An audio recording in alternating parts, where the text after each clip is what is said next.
안녕하세요. 알쓸신콩입니다. 오늘은 제18강 급성 신우신염에 대해서 알아볼 텐데요. 우선 급성 신우신염이란 무엇일까요?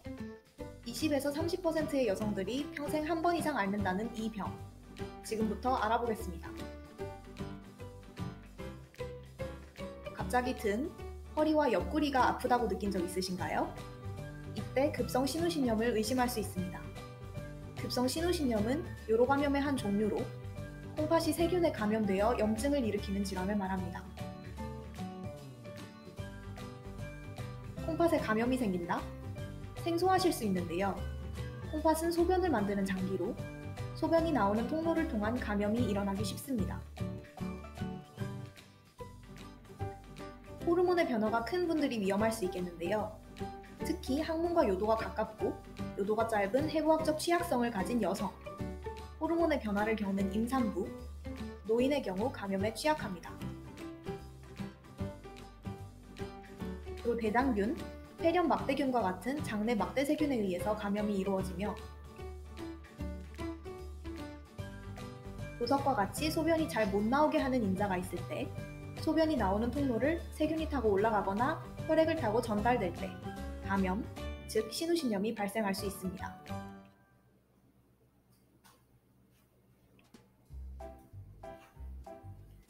급성 신우신염의 대표적인 증상으로는 발열, 옆구리 통증, 부역, 구토 등이 있습니다.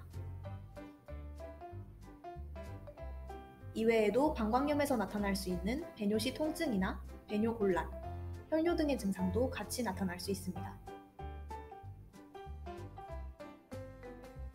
맨 아래 갈비뼈와 척추가 만나는 부위를 늑골 척추각이라고 하는데요.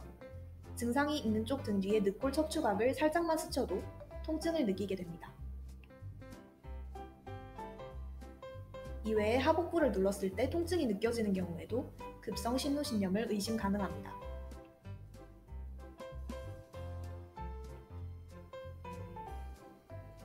급성 신우신염은 소변검사, 혈액검사, 영상검사, 소변 균배양 검사를 통해 진단할 수 있습니다. 소변 검사에서는 염증을 의미하는 녹뇨나 세균이 검출되는 세균뇨가 확인됩니다. 백혈구가 검출되거나 이외에 단백뇨나 혈뇨도 관찰될 수 있습니다. 영상검사의 경우 필수적인 것은 아니지만 심한 염증으로 인한 합병증이 의심될 때 시행해 볼 수 있습니다. 주로 CT나 초음파가 이용되며 조영제를 사용한 복부 CT의 촬영이 가장 추천됩니다.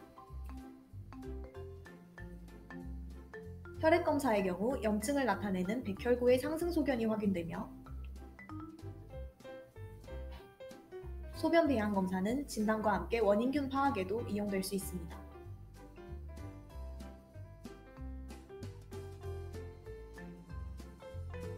급성 신우신염은 경우에 따라 통원 치료도 할 수 있고 입원 치료가 필요한 경우도 있습니다.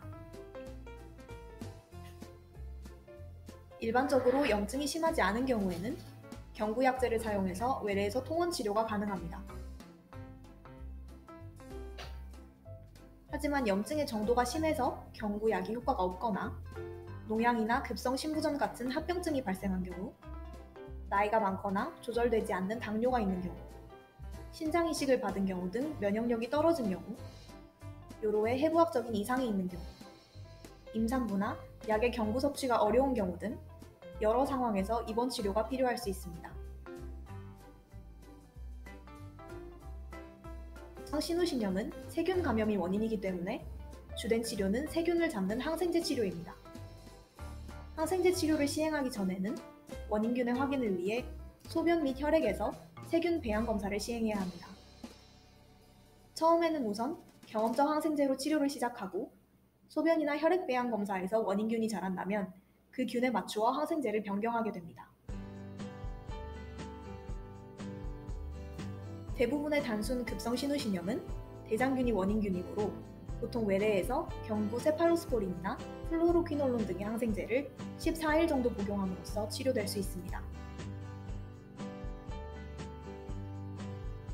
하지만 입원 치료가 필요한 경우에는 임상적으로 호전을 보일 때까지 입원을 해서 주사 항생제 치료가 필요하게 됩니다. 주로 사용되는 주사항생제로는 플로로퀴놀론, 피페라실린 타조박탐이나 카바페넴이라는 항생제가 있습니다. 주사항생제를 사용하고 나서 임상 증상에 호전이 있고 다른 합병증이 없으면 경구항생제로 변경하여 퇴원 후에 외래를 통한 통원 치료로 전환할 수도 있습니다.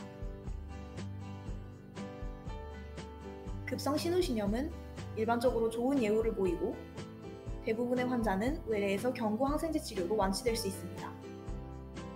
염증 정도가 심한 경우에도 조기에 적극적으로 적절한 치료를 받는다면 좋은 치료 결과를 보일 수 있습니다.